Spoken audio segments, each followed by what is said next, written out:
সন্তানকে বাধ্য করার জন্য সূরা আলে ইমরানের গোপন একটি আয়াত পাঠ করুন। আল্লাহ তাআলা আপনার সন্তানকে বাধ্য করে দিবেন। আপনার সন্তান কথা শোনে না, আল্লাহ পাক রব্বুল আলামিন যদি আপনি সূরা আলে ইমরানের গোপন এই আয়াতটি পড়ে ফু দিতে পারেন, তাহলে আল্লাহ তাআলা অবভিয়াসলি আপনার সন্তানকে আপনার বাধ্য করে দিবেন। অবভিয়াসলি সে বাধ্য হয়ে যাবে।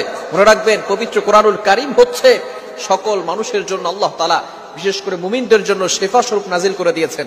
আমি বলছি না, রব্বুল আলামিন বলেন পবিত্র কোরআনুল কারীমের ভিতরে 15 নম্বর পারা 9 নম্বর পৃষ্ঠার 2 নম্বর লাইন সূরা বনী ইসরাঈলের 82 নম্বর আয়াতে রব্বুল আলামিন বলেন, ওয়ানুনাজ্জিলু মিনাল কুরআনি মা হুয়া শিফাউ ওয়া রাহমাতুল লিল মুমিনিন। আল্লাহ পাক রব্বুল আলামিন বলেন, আমি আল্লাহ এই কোরআনটাকে মুমিন বান্দাদের উপরে রহমত স্বরূপ শিফা স্বরূপ নাজিল করে দিয়েছি। সুতরাং এই কোরআনের ভিতরে শিফা রয়েছে। যদি কোনো ব্যক্তি ইয়াকিনের সাথে এই বিশ্বাস রেখে যদি সে কোরআনের কোনো আমল করে, অবশ্যই অবশ্যই আল্লাহ তাআলা তার সেই আমলটাকে কবুল করে নেবেন। আপনার সন্তান কথা শোনে না, সন্তানকে বাধ্য করার জন্য অথবা অন্য কাউকে যদি আপনি বাধ্য করতে চান, তাহলে সূরা আলে ইমরানের একটি আয়াত পড়বেন। এই আয়াতটি হচ্ছে পবিত্র কোরআনুল কারীমের 3 নম্বর পারার 19 নম্বর পৃষ্ঠার 14-15 নম্বর লাইন সূরা আলে ইমরানের 83 নম্বর আয়াতে আল্লাহ তাআলা বলেন, আফা গায়রা দীনিল্লাহি ইয়াবগুন ওয়া লাহু আসলামা মান ফিস সামাওয়াতি ওয়াল আরদি তাওআ ওয়া কারহা ওয়া ইলাইহি ইরজাউন। এই সূরা আলে ইমরানের 83 নম্বর আয়াতটি পড়ে যদি আপনি আপনার সন্তানকে ফু দিতে পারেন, তাহলে আল্লাহ তাআলা আপনার সন্তানকে আপনার বাধ্য করে দিবে। অথবা যদি আপনি কাউকে বাধ্য করতে চান, তাহলে অবশ্যই অবশ্যই যদি আপনি আমলটি করেন, আল্লাহ তাআলা আপনাকে বাধ্য করে দিবেন। আমলটি কিভাবে করবেন?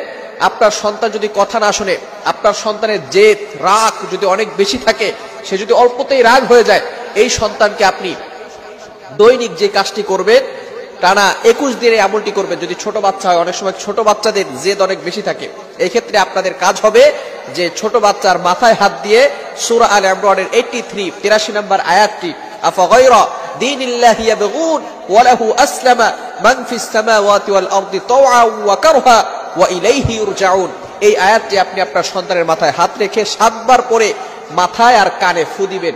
ইনশাআল্লাহ 21 দিন যদি আপনি লাগাতার এই আমলটি করতে পারেন, আপনার সন্তানকে আল্লাহ তাআলা আপনার বাধ্য করে দিবেন। শুধু তাই নয়, আপনি যদি কাউকে বাধ্য করতে চান হালাল ভাবে, তাহলে আল্লাহ তাআলা অবশ্যই অবশ্যই আপনাকে বাধ্য করে দিবেন।